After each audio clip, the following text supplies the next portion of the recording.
Arrested yesterday, charged with murder, released by the New England Patriots, and the judge denying him bail.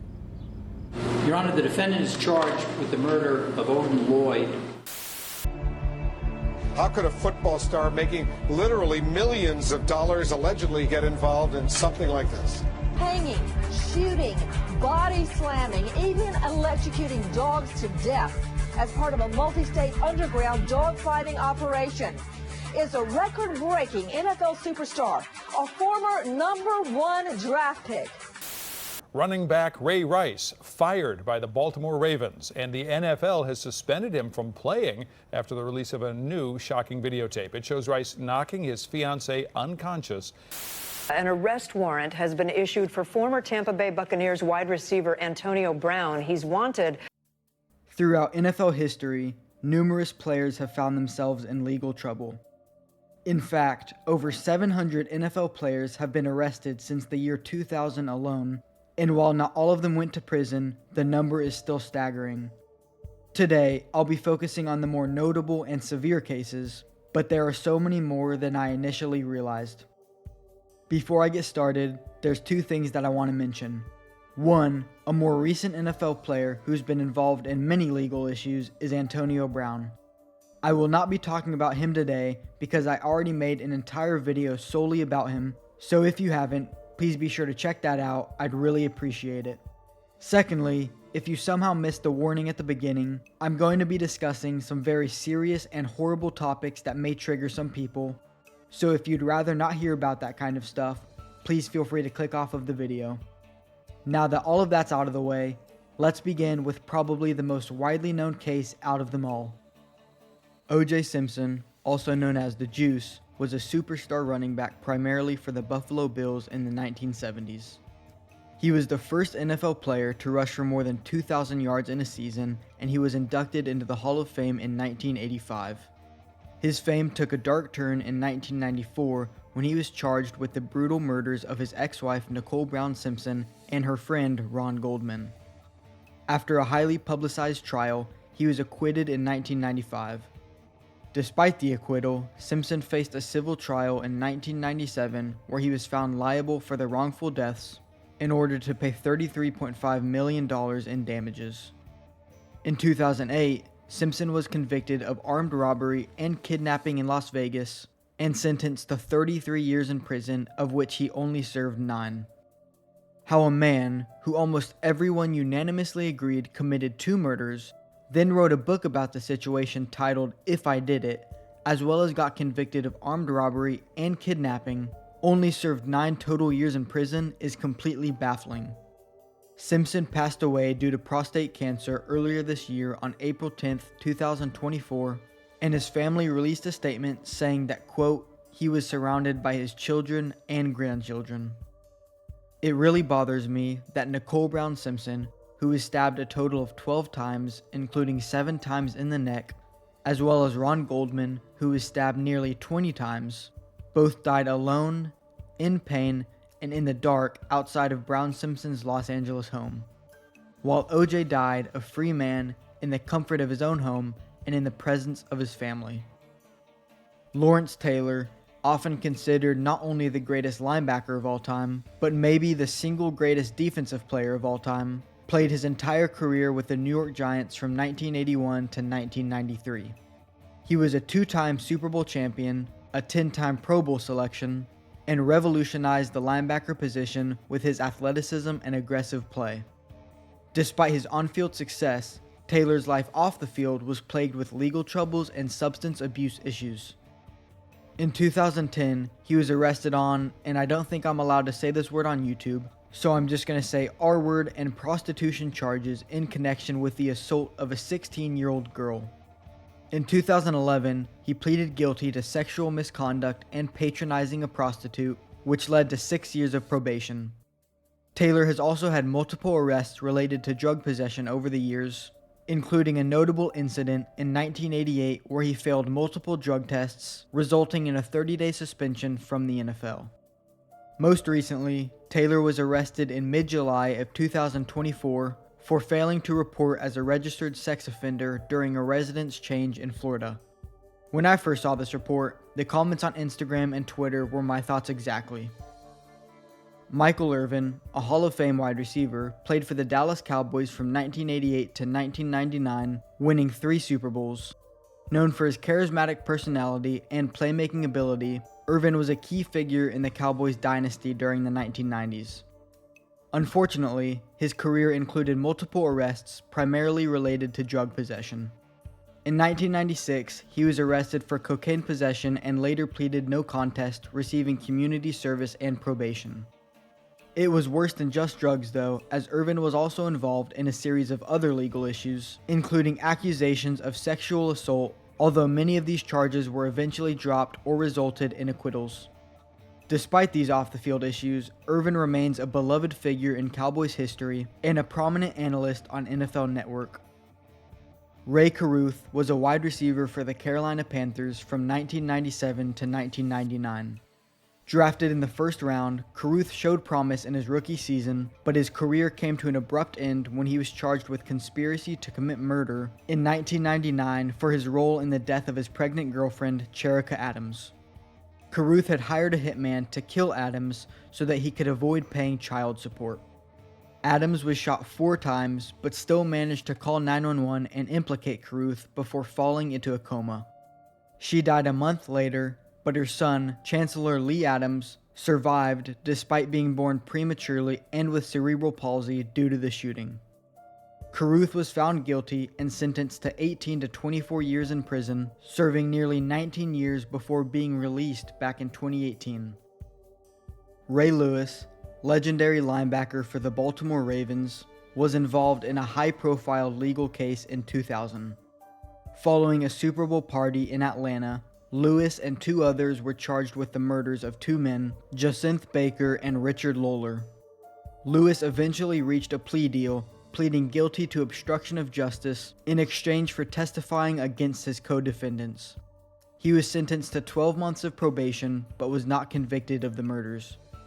Despite the controversy, Lewis continued his illustrious career, leading the Ravens to 2 Super Bowl victories and earning 2 Defensive Player of the Year awards. He retired as one of the most respected and accomplished players in NFL history, leaving many to forget about the murders that he was involved in. Eric Naposki was a linebacker who played briefly in the NFL, including stints with the New England Patriots and Indianapolis Colts.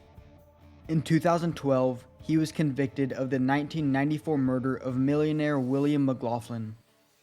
Stay with me now, cause this gets a little confusing. Naposki was accused of killing McLaughlin at the behest of McLaughlin's girlfriend, Nanette Johnston, who was also Naposki's lover. It was a true Shakespearean Twelfth Night love triangle sort of situation. The motive was financial, as Johnston stood to gain from McLaughlin's life insurance and estate. Naposki did it, well, because he was in love with Johnston. Naposki was sentenced to life in prison without the possibility of parole. The case drew significant media attention due to its complex web of relationships and the long duration it took to bring Naposki to justice. Tommy Kane, a wide receiver who played for the Seattle Seahawks from 1988 to 1992, was convicted of manslaughter in 2003 for the killing of his estranged wife Tamara, the mother of his 4 children. Kane stabbed her during an argument at his home in Montreal, Quebec, Canada. The incident occurred after a history of domestic disputes and strained relationships. As I said earlier, in 2003, Kane pleaded guilty to manslaughter and was sentenced to 18 years in prison.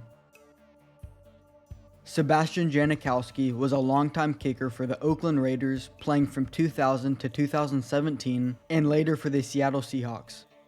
Although his career spanned nearly 2 decades, he had several run-ins with the law. In 2000, he was arrested for attempting to bribe a police officer to avoid a DUI charge. In 2002, he was charged with DUI once again, and he faced several other minor legal issues throughout his career, including a 2002 arrest for possession of the date R-word drug GHB, although he was not convicted. While none of these incidents led to any prison time, they certainly tarnished his reputation. Michael Vick, a name I'm sure almost everyone's familiar with, was a star quarterback for the Atlanta Falcons, known for his electrifying playstyle and unparalleled athleticism. His career was derailed by a dogfighting scandal in 2007. Vick pleaded guilty to federal charges related to running a dogfighting ring known as Bad News Kennels and was sentenced to 23 months in prison. The investigation revealed gruesome details about the treatment and execution of dogs involved in the fights. After serving his sentence, Vick returned to the NFL in 2009, playing for the Philadelphia Eagles and later the New York Jets and Pittsburgh Steelers. Although he managed to somewhat revive his career and now occasionally appears on Fox Sports Network, his legacy remains controversial, with many fans unable to forgive his past actions. Plaxico Burress, a wide receiver known for his time with the New York Giants, including catching the winning touchdown in Super Bowl 42, faced legal issues back in 2008. Burress accidentally shot himself in the leg at a nightclub in New York City, leading to his arrest for criminal possession of a weapon. He had brought an unlicensed gun into the club, which discharged in his pants, and he was later convicted and sentenced to 2 years in prison. The incident significantly impacted his career, leading to his release from the Giants and a subsequent stint with the Pittsburgh Steelers and New York Jets after his release. Anthony Smith, a defensive end who played for the Los Angeles Raiders from 1991 to 1997, was convicted in 2015 of 3 murders that occurred between 1999 and 2001. Smith was found guilty of the brutal murders of brothers Kevin and Ricky Nettles and Dennis Henderson, who were kidnapped and tortured before being killed. Smith was sentenced to life in prison without the possibility of parole for his crimes. Anthony Smith's case is 100% the most disturbing involving a former NFL player, and there's a ton more details that I'm going to leave out of the video. Feel free to look into it more on your own, but be warned, it's pretty horrific. Ray Rice, a running back for the Baltimore Ravens from 2008 to 2013, saw his career end abruptly after a domestic violence incident in 2014. Rice was caught on camera assaulting his then fiancée, now wife, Janae Palmer, in an elevator. The footage showed Rice knocking Palmer unconscious and dragging her out of the elevator. He was indicted for third-degree aggravated assault and subsequently suspended indefinitely by the NFL. And although he avoided prison time through a pretrial intervention program, he never returned to the league. This specific incident led to widespread discussions about domestic violence and the NFL's handling of such cases, resulting in stricter policies and penalties for players involved in domestic violence. Perhaps the most infamous case besides OJ's is that of Aaron Hernandez. Hernandez was a tight end for the New England Patriots from 2010 to 2012. His extremely promising career was cut short when he was arrested and charged with the murder of Odin Lloyd in 2013. Hernandez was found guilty and sentenced to life in prison without the possibility of parole. He was also implicated in other violent crimes, including a double homicide in 2012. Hernandez's case revealed a troubling pattern of behavior, including connections to gang activity and a history of violence. In 2017, Hernandez was found dead in his prison cell, which was ruled a suicide. Son of Hall of Famer Kellen Winslow II, a former tight end who played for several teams including the Cleveland Browns and Tampa Bay Buccaneers, faced multiple legal issues post-retirement. In 2019, he was convicted of R-word and other sexual offenses against 5 women, including a homeless woman and an unconscious teenager. Winslow's actions were predatory and violent, leading to widespread condemnation. He was subsequently sentenced to serve 14 years in prison. As I wrap up this video, it's important to remember that while we may root for and wear the jerseys of certain players, unless you know them on a personal level, we have no idea how they truly act behind the scenes. There are many other players and cases that I didn't cover today, but I think I've just about reached my limit on researching and writing about these horrible acts. So with that, thank you for watching. If you found this video informative or interesting, or whatever the case may be, please consider liking and subscribing to the channel. I'd really appreciate it. Have a great rest of your day, and I'll see you in the next one.